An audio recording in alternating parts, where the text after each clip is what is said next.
Welcome to the INFOWARS Nightly News. It is Monday, November 23rd, 2015, and I'm Leanne McAdoo. Here is a look at what's coming up tonight. Tonight, the White House gave ISIS a 45-minute head start before bombing their oil tankers. Then, the Clock Kids' $15 million lawsuit. And even Democrats know that the war against Assad is illegal and unconstitutional. That's next. Hell, they may even launch a chemical attack and say Chicago or LA, or Austin for that matter, and blame it on Assad. And our media will say Assad did it, and it will say he's Al-Qaeda. They've already been doing that over there. And Turkey got caught, and Saudi Arabia got caught, giving them the nerve gas. It came out in the UN and the BBC months after we documented it that it was a staged chemical attack to set up Assad.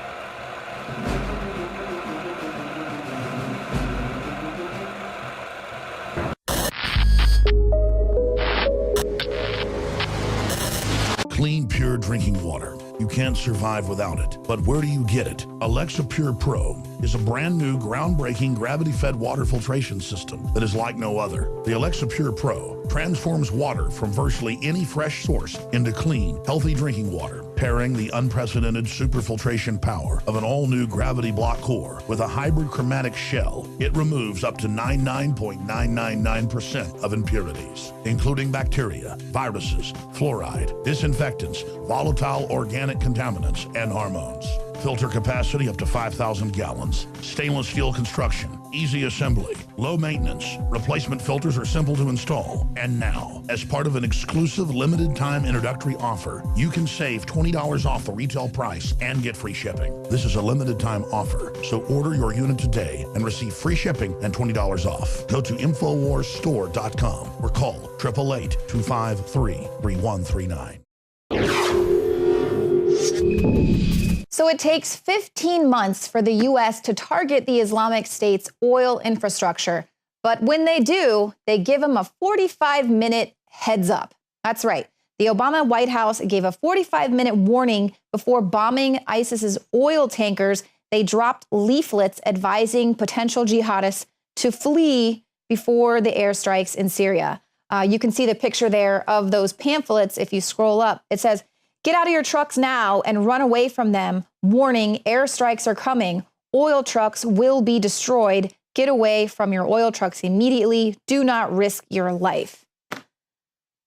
So, I mean, that's just so very, very kind to try to avoid any collateral damage. They say that their excuse is that those people could potentially be civilians. But these are not just your innocent civilians like children or sick people. These are people that are actually actively helping to wage ISIS's war by driving the oil trucks, which is the majority of how they're getting their money to wage this war that is now spreading into Europe. So, of course, now also, who knows who these people could be, but potential jihadists that might now make their way into this migrant wave. So let's take a look at the way Russia is actually dealing with their airstrikes. So it took the U.S. 15 months to even begin targeting ISIS's oil refineries and tankers. Their airstrikes, they've taken out only 116 tanker trucks. This was the first strike to target ISIS's lucrative black market. Well, Russia was able to destroy more than 1,000 tankers in a period of just 5 days. And Putin says that these Russian airstrikes are going to last until the plane bombers are punished. He says, you know, we're going to take them out and we're just going to keep on with these airstrikes. So we're dealing with a community leader president who's giving ISIS a 45-minute heads up. Russia is meanwhile bombing them straight to hell, which is what he has promised. So I just want to take a moment to just let everyone kind of think about that, how we are programmed to care about certain deaths and not others. Obviously, everyone changed their profile picture there to show their support for Paris and Parisians in wake of this last terror attack. But I mean, let's not forget, Russia, they also experienced a terror attack. Their plane was bombed. 224 people died on that plane. Nobody changed their profile picture to that. You know, nobody changes their picture every single day with Gaza or Syria or Pakistan. You know, he doesn't give those people there a heads up, hey, we're going to be a little collateral damage here with these drone strikes. So it's all very orchestrated the way that people should care about these things. Even on the American Music Awards, Jared Leto came out and was saying, let's let the Syrian refugees come in after we had that very heartfelt, touching song by Celine Dion. So, I mean, it's all very orchestrated programming here with all of that. And, Russian state television has a little propaganda of their own. They are thumbing their nose at the president once again by putting out pictures of Vladimir Putin's triple-decker war room, which people are saying is straight out of a Bond movie. And you can actually take a look at it there. This is the military's ground zero for all their missile and nuclear weapon launches around the world. And according to Russian state news agency, the war room is bigger and better than the U.S. National Military Command Center at the Pentagon. And, it does look like it is straight out of a Bond film. So there again, just letting the president know that we're going to do, they're going to do things to the extreme, bigger, better, and badder. And our community leader, president, is just going to scold the rest of the world, just saying that ISIS is just, they're a bunch of killers with good social media. So, and he's warning us once again not to overreact to the Islamic State. Don't worry about the fact that they are raping little girls and beheading Christians and throwing people off of buildings and stoning women to death for getting raped. I mean, just don't overreact to this stuff, and don't worry about the fact that these people are potentially coming over in this migrant crisis, planning potential terror attacks. Don't worry about it. This is what the president continues to push. This is actually what he had to say. So I want to be as clear as I can on this. Prejudice and discrimination helps ISIL and undermines our national security. And so even as we destroy ISIL on the battlefield, and we will destroy them, we will take back land that they are currently in. We will cut off their financing. We will hunt down their leadership. We will dismantle their networks and their supply lines, and we will ultimately destroy them.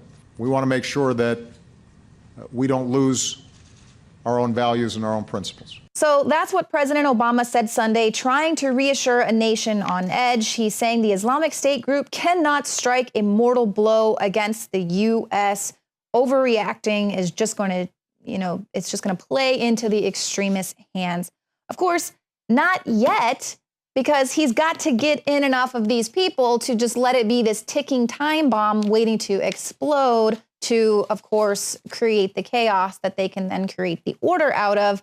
And essentially, they're just really pushing this message, even at the American Music Awards, that you're basically a racist if you lock your doors at night, because not everyone in the world is a criminal, but that doesn't mean you don't lock your doors to protect what is inside. And it is the president's job. His first thing is to protect America and protect people that are in this country. Let us not forget that one of the Paris terrorists was welcomed ashore in Greece. He was given help and clothes by French volunteers. So this is an Islamic State fanatic. He used a fake Syrian passport. He sailed to Leros with a group of English-speaking pals. Officials said that group was helped ashore with nearly 200 refugees after they deliberately drove a knife through their boat as they neared land. So then he goes on with his friends. He takes a 10-hour boat trip to Athens. He then heads to Macedonia to request asylum in Serbia. He enters Croatia on October 8th, and then he made his way to France, where it is believed that he blew himself up outside the stadium there. So that just shows you the sheer determination of this person that would go on that arduous of a journey, and then with that would be his end game. But you know what? Don't overreact. Just please do not overreact to this. And now we actually do have some sane people there in Congress. This is a Democrat, Tulsi Gabbard, and she is, of course, someone that the war party hates. She is continuing to criticize the illegal effort to overthrow the Syrian government. Take a listen. The same things were said about Gaddafi in Libya. Look at the state of these countries today. They have been overrun and are filled with chaos, and ISIS and Islamic extremist groups have only grown stronger in these countries and are terrorizing the people there. So the world would be better with Gaddafi and Hussein ISIS, our enemy, would not be as strong as they are today if those actions were not taken to overthrow those secular dictators. And so that's what this whole thing is all about. It's not just all of a sudden accepting Syrian refugees. It is about getting into a war with Syria. It has always been about overthrowing Assad. And she doesn't back down. Tulsi Gabbard continues to point out that taking him out is just going to create another power vacuum. CNN's Jake Tapper says, a lot of people say Assad is a bloodthirsty tyrant who has killed hundreds of thousands of his own people. How on earth could you want him to stay in power? And without missing a beat, she just says, look, that's the exact same thing they said about Iraq. They said the same thing about Gaddafi in Libya. And look at the state of these countries today. They've been overrun and they're filled with chaos. And ISIS and Islamist extremist groups have only grown stronger in these countries. And they've gone on to terrorize the people there. So that is the reality. When Obama tells you not to overreact, I don't think he's saying that to this congresswoman who is pretty sure and speaks very eloquently about the state of what's going on there and the fact that they're just going to create another power vacuum by taking out Assad. They need to focus on taking out ISIS. And, you know, while we're on this thing of taking in refugees, there's a story out today, 150 on a flight from Mexico were allowed to skip right through customs and leave JFK Airport. They were just inadvertently sent over to the domestic terminal. So, of course, the TSA has had to hound those people and say, please come back and check through customs. So it should probably make you feel really at ease when they want to reassure you about the vetting process. The fact that Congress has just learned about the Syrian refugees that have been entering the U.S. for the last 2 years, thanks to the media reporting about that one refugee that was missing from Louisiana. That was just about 10 days ago. And so, of course, this has now elicited a warning from Congress who's saying, hey, we don't have current intelligence regarding the refugees who are here in the U.S. and, of course, those who will arrive in the future. So, you know, that's what they're going to continue to tell us is don't be racist. Don't lock your doors. We're already bringing them in. The vetting process is perfectly safe. We've got it under control. And you know what? Congress doesn't even know about it. And the fact is, they're already here.